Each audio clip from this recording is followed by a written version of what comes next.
Don't worry about the yellow stuff. That's For just the female fans. yeah, sure. Very good. Yeah, this is. All right. And thank you, Michael. I Yeah, appreciate thank it. you, Michael. Ganbei. Michael Spavor is not a spy. So we're here actually in a very, very interesting place. That's true. Why don't you, Michael, introduce yourself and then introduce where we are? Nice to meet you. I'm Michael Spavor. I live here in the Yanbian region. This area is special. They make a very unique kind of alcohol here.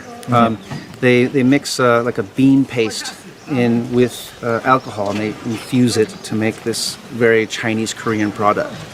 The owner comes from, he's Chinese Korean, but he comes from another region, but he came here and he learned how to make this type of alcohol through, they invited North Koreans to come here, and they had the technology, but they didn't have the means to make it. And he did, so that was a collaboration, and then he developed this. So now he's become quite kind of famous in this region, and they're starting to export this product too.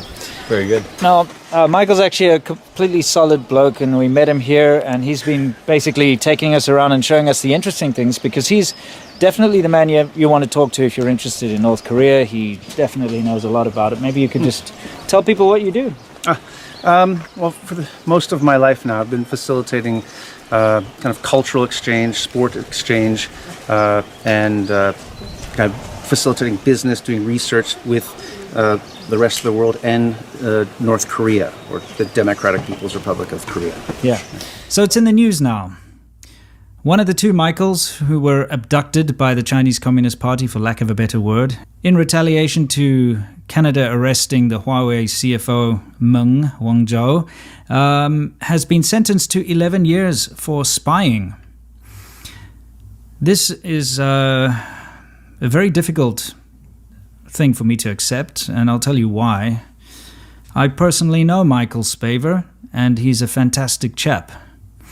I have, up until now, not revealed that he is an acquaintance of mine, and the reason being that the last thing I would want to do is jeopardize his trial or cause any more potential grief having him associated with me. And this is something that I've kept under wraps for these almost 3 years that he's been arbitrarily detained in a detention center.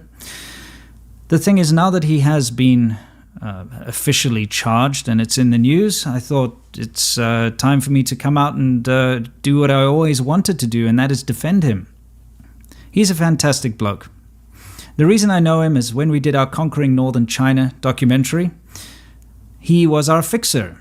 And when I say fixer, he was the guy who took us to see the fantastic cultural exchanges that were going on. For instance, he took us to a North Korean restaurant where we could try North Korean food. He took us to ethnic Koreans who were making a special kind of alcohol, which was very important to bringing the two Koreas together. You know, he was a cultural ambassador in a way. He ran a tour company and a cultural exchange company, which basically allowed people that wanted to go into North Korea to go and see what North Korea is all about, including Dennis Rodman. He's the guy who organized that trip. They would contact him, and then they would come and meet him in China, and from there go into North Korea for these trips. He was also, like I said, a cultural ambassador, somebody who could speak on behalf of the North Koreans and help people understand exactly what was going on there, and somebody who deeply loved both China and North Korea. Having sat down with him, drank with him, had meals together with him, spending time with the guy, I got to know him personally, and I got to know him as a very decent and honorable person, not somebody who was a spy or somebody who had anything nefarious going on. He was just a businessman who was interested in bringing cultures together and trying to help people understand North Korea from a human perspective. That's why I was so saddened and alarmed to find out that he had been arrested as a spy. I can promise you this, there was no spy activity going on when he took us to go and see restaurants and to try different food and act as a translator when we went to go and see how these beautiful cultural exchanges were happening between North Korea, South Korea, and China. That's all he did. He wasn't some weird, nefarious spy running around taking photos to sell to overseas governments or anything like this. This was an arbitrary detention. The reason they got him was because he was an easy target. This is also the catalyst as to why I left China in the first place. Because I am a personal acquaintance of Michael, and there are WeChat message exchanges and email exchanges between us, obviously before and after the trip, because we kept in touch. He's a fantastic bloke. He took some incredibly cool photos of us, and he was a nice guy. I kept in touch.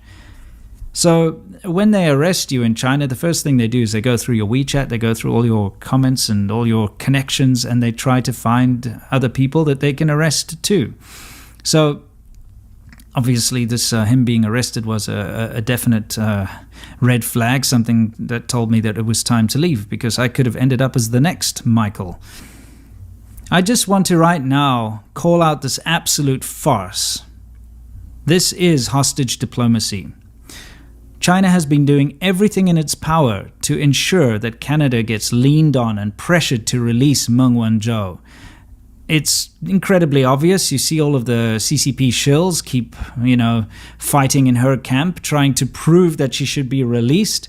They get anyone and everything to try and say that it was Trump's fault, or it was this person's fault, or whoever's fault, trying to, divert attention away from the actual crime that she committed and the actual proper law, the rule of law that needs to be followed in order for her to be either extradited or not. They've tried absolutely everything. And now they finally have gone and convicted Michael of being a spy and sentenced him to 11 years. But now they're trying to leverage the idea that they can decide when he gets deported, either after his sentence is served in China or potentially a little bit earlier if Canada just decides to let Meng Wanzhou go free. It's disgusting. It's absolutely disgusting.